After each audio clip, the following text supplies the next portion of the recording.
We're here at the ESPN World of Sports. It's the Invictus Games, Orlando 2016. It's incredible to be a part of the Invictus Games here in 2016. In the Invictus Games, I'm participating in sitting volleyball and swimming. We're in the semifinals for sitting volleyball, and swimming, I made the finals to the 50 freestyle. I was in flight engineer school as a naval air crewman in Jacksonville, Florida, October 17, 2012. I was off base when I heard a man scream for help. I ran over there and he was being robbed. So I ran in, I grabbed the robber, and he had a gun and he shot me in the abdomen. The bullet went down and it shredded my kidney, blew up a third of my colon, and severed my major artery. I was in a coma for 20 days, and when I woke up, I didn't have my leg, kidney, or my colon. First thought I had in my head was, I can't believe I just got shot. And the second thought was, I'm gonna die today. I made a goal for myself. I said, you know what, I can't die. I have a son, 17-month-old son, and my wife was 7 months pregnant with my little girl. And I said, you know, I have to be there for them. So my goal was to stay awake until I got to the hospital. And I looked at my wife and I asked her, I said, do I have a foot? And she looks me right in the eye, she says, no, you don't. And right then and there, like a world of panic just fell on my shoulders. And I was like, what am I gonna do? I know I'm gonna be out of the Navy now. Who am I now? And I was really panicking, so I looked at her and I said, well, do you still love me? And she looked me right in the eye and she said, Brett, I didn't marry you for your foot.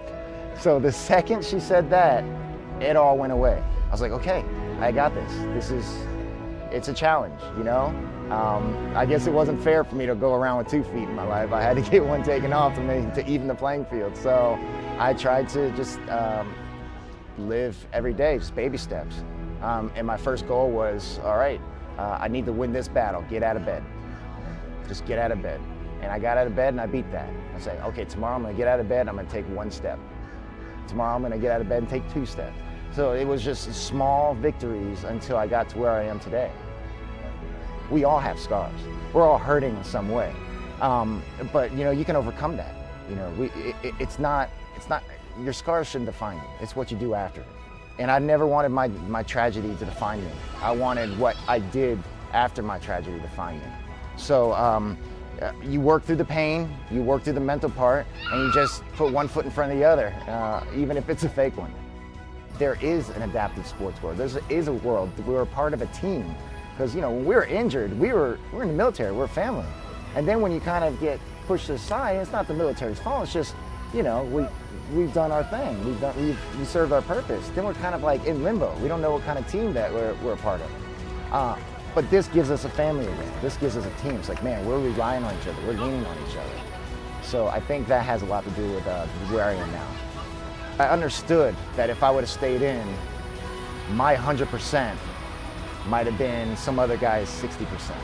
And I wanted to make sure that my brothers in the air had the very best with them. I have a new chapter of life I have to do. There's some other way to serve, and this is a way for me to serve in a different capacity. And I feel like I'm doing just as important work here as I was doing in the air.